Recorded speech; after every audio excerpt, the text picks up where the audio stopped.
Okay. Now we will discuss the cylindrical coordinate system.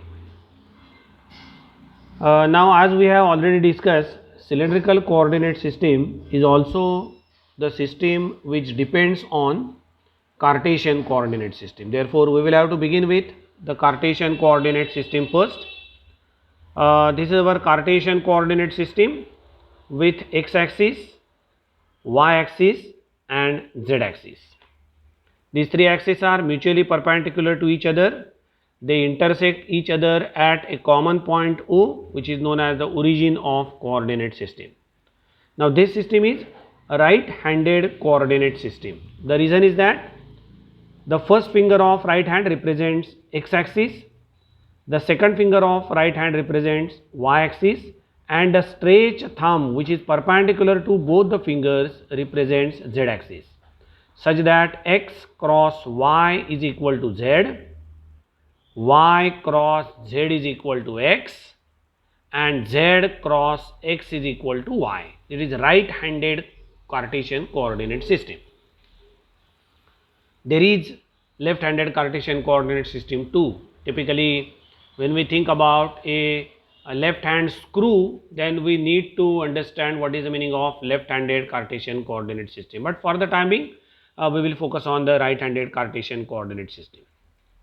Suppose the point P is there in the coordinate system, this is P, and if we express the point P with coordinates r, phi and z, sometimes the r is represent instead of r the rho is used, but r, phi, z, these are the polar coordinates, these are the cylindrical coordinates of point P. Now, what is meant by r? R is the perpendicular distance of P from z axis. Now, if we compare with the polar coordinate system, R was the distance of point P from the origin, but now this is perpendicular distance from point Z. Now, you may feel that why I have not drawn a perpendicular along this particular direction. If it is in plane, then it is okay. But the point P may be in a space like this away from the xy plane, and hence this is the perpendicular. Okay, this is the perpendicular to z axis. Now, this is known as r. Okay, it is not the position vector. Remember that it is not the position vector.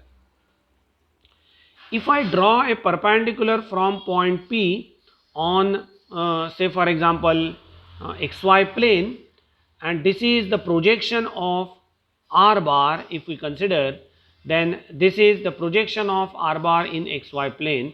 The angle made by this projection with x axis is phi. Therefore, you can realize that the phi is common for polar coordinate system and cylindrical coordinate system too.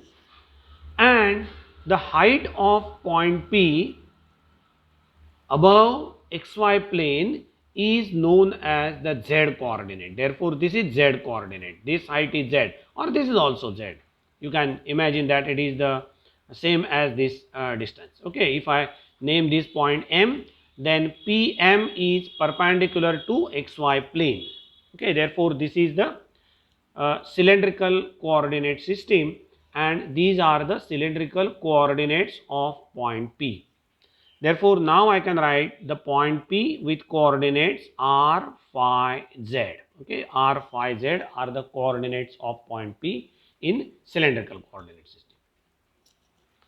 In this discussion, our aim is to find the unit vector, the unit element, small element, and then the line element, surface elements and volume element for that coordinate system. Therefore, what I will have to do? I will have to increase the value of r by very small amount, and therefore I can say that now r will increase by delta r. Therefore, this will be the new position. Then I will have to increase the phi by very small amount. Therefore, I can say that here it is, if I increase phi by delta phi. Okay, this is delta phi, this is delta r, this is delta phi, and because of that the element will have the surface area something like this. Now, what about this segment? This segment is r delta phi, because the arc is equal to radius into angle. According to the definition of angle, angle is arc upon radius, and therefore arc is equal to radius into angle. This is r delta phi. And then what I will have to do? I will have to increase z by very small amount, delta z, and therefore I will have to lift this surface in upward direction like this, and therefore this will be the element. Now I can draw the element again here. I can say that this is delta r, this is r delta phi, therefore this will be the surface element in xy plane, parallel to xy plane. And if I lift this by amount delta z, then the situation is something like this, and therefore this will be the element. This is delta r, this is r delta phi. Our assumption is that this segment and this segment are almost the same, because delta r is very small and the height is delta z. Therefore length is delta r, depth is r delta phi, and height is delta z. This was my original point P with coordinates r phi z. This is r phi z, and this is the new coordinate Q with new point P with coordinates r plus delta r, comma phi plus delta phi, comma z plus delta z. These are the new coordinates of point Q. You can observe that they are diagonally opposite points. Okay, opposite points. Okay. Now with reference to this, with help of this, we can write line element as it is delta L bar, or DL bar can be written as. What I will have to do? I will have to travel a distance of delta r along r cap. I will have to travel a distance of r delta phi along phi cap, and delta z along z cap. Therefore I can write delta r r cap plus r delta phi phi cap plus delta z z cap. Okay, this will be the general line element in cylindrical coordinate system. Okay. Now the second step is, what we will have to do? We will have to find surface elements. Again, as usual, there are different surface elements. I can say that the left surface element is this, which is made up of one side delta z and other side r delta phi, which is along minus r cap. Similarly, this right surface element area is same, it is delta z into r delta phi, but it will be along r cap direction. Therefore I can write two surface elements, delta s bar or delta s2 bar, s1 bar or s2 bar. Those can be written as, the area will be same, it is r delta z delta phi, it is r delta phi delta z, just to maintain the order, r phi z. Therefore delta phi delta z, I have mentioned it first, r delta phi delta z, and either it will be in the direction of minus r cap for surface element delta s1, the left hand surface, or it will be r cap for the right hand surface. Therefore if I consider this surface, now how we can represent the surface? The surface will be delta z, it is r delta phi, and this will be the direction, that is the r cap direction. Okay, this is delta s2. If I will have to represent another surface, the area is same, therefore this is r delta phi, this is delta z, but it is along minus r cap, this is minus r cap, this surface. Similarly for the front surface, see, front surface height is delta z, width is delta r, and it will be either in the direction of minus phi cap or in the direction of phi cap if it is back surface. Therefore I can write delta s3 bar or delta s4 bar, and with area of delta r delta z with the direction minus phi cap or phi cap.